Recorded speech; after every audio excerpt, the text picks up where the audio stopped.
So you want to be a landlord. You want to buy yourself a fourplex.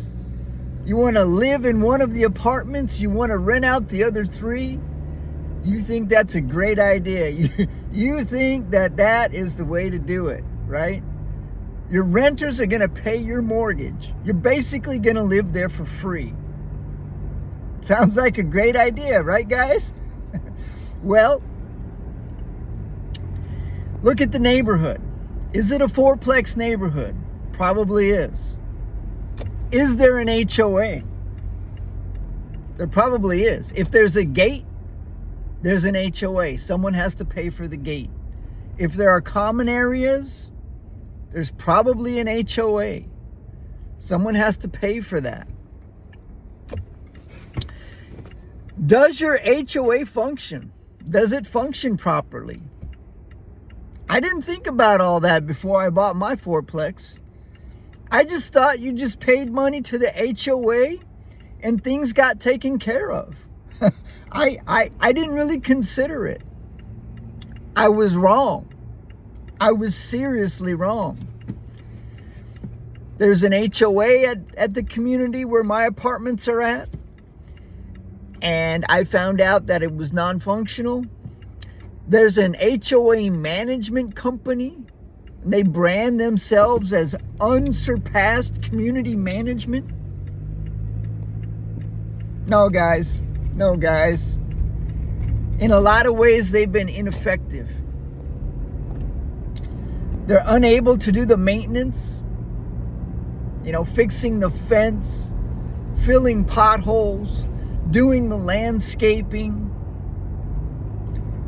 removing junk cars from the community, enforcing rules so that owners can't have a jungle in their front yard, so they can't have trash all over the place.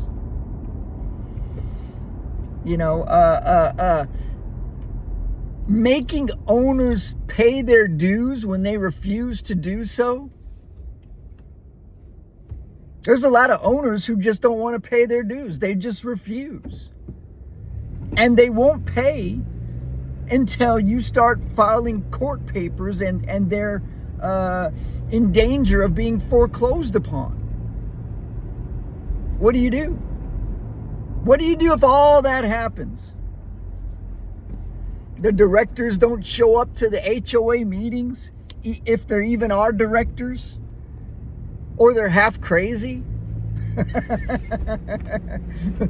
We've had directors that are half crazy. Who would want to be on an HOA board? You have to be half crazy anyway.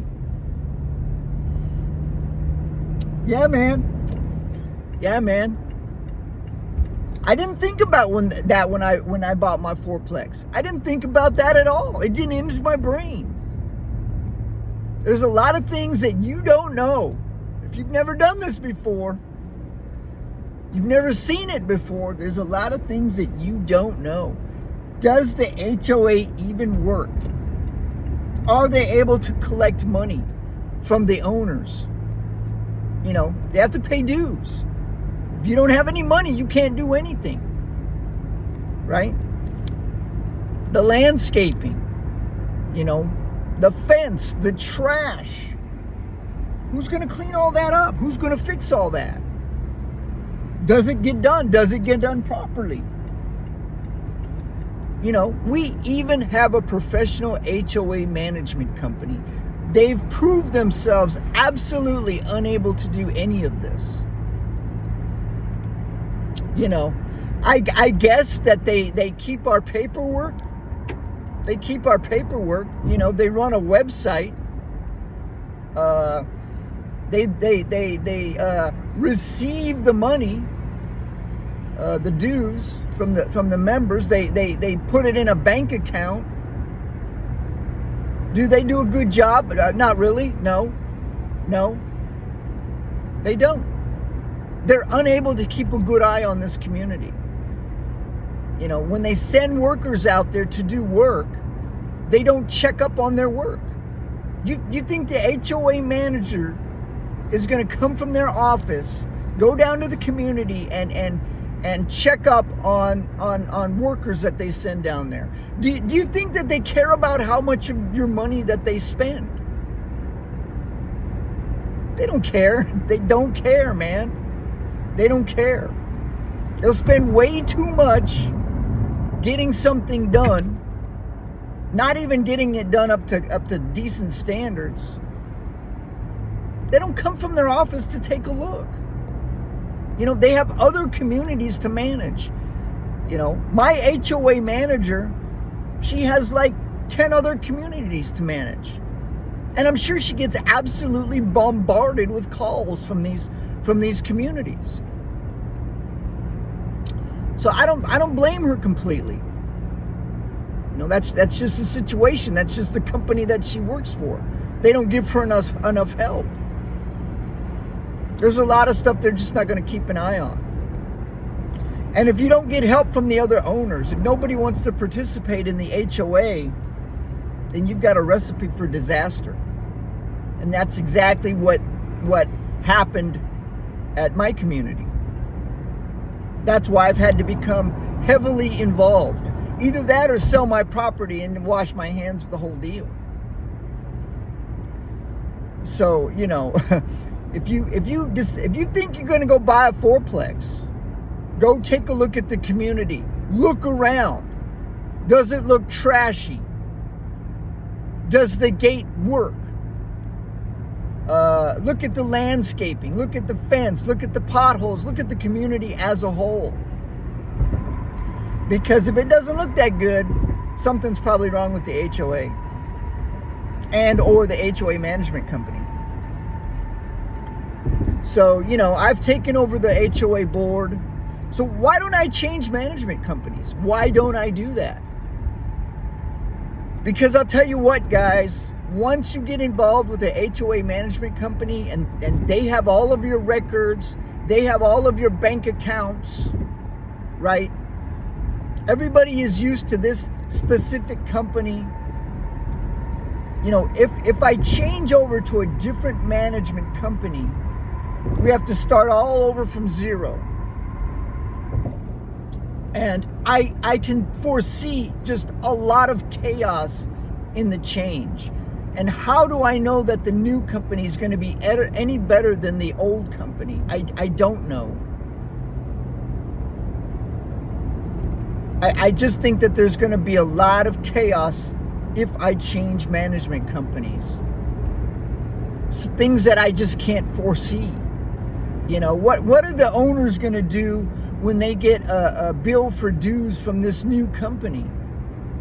They're not going to recognize the new company. They're not going to want to pay because they're not going to recognize it. And all of these landlords, got absentee landlords, absentee owners.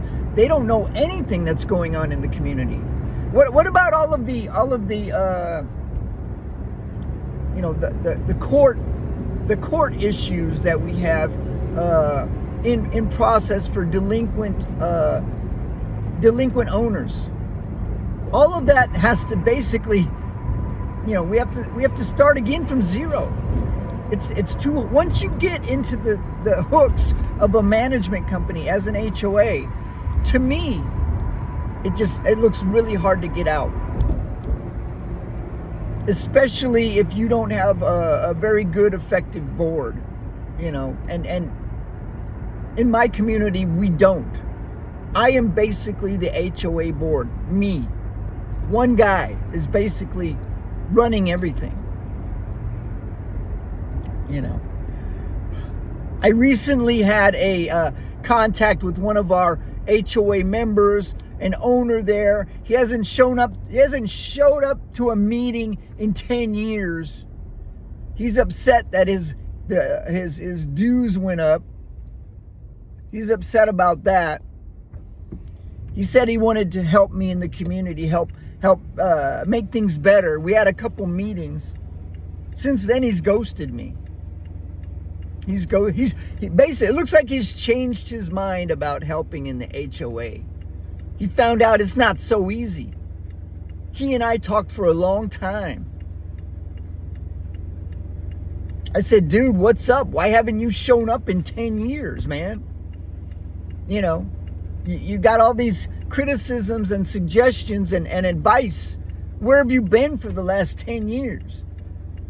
I'll help you now. I'll help you now. I had 2 meetings with the guy. Now he's not answering. He's not answering my messages now. What happened? What happened? See, people lose their people lose their motivation very, very quickly. It's hard for people to stick with something. It's hard to stick with something that's hard. Yeah, man. Yeah, man. It's just crazy. So if you think you want to buy a fourplex, you want to be a landlord, you don't only have to think about your own renters and your own building. You have to think about the community as a whole. And I didn't consider that when I bought my fourplex. I thought everything was taken care of. Wrong. I was wrong. You better think about that. What kind of owners are there in the community? Are they absentee landlords? What kind of renters live there? Is it people that destroy stuff, vandalize stuff, throw garbage everywhere? Is that the kind of people? I mean, I don't know, man. I mean, you got to consider that. Nobody told me this. No one told me this. I'm telling you right now. Free information for you. I read the landlord books before becoming a landlord. I looked up information on the internet. I looked up as much information as I could. Nobody told me about this HOA stuff. That the HOA could be non-functional. It could allow the community to become an absolute dump. And that I was going to have to get heavily involved in the HOA. Just so something can get done. No one told me this. I'm telling you right now. All right, guys, take care.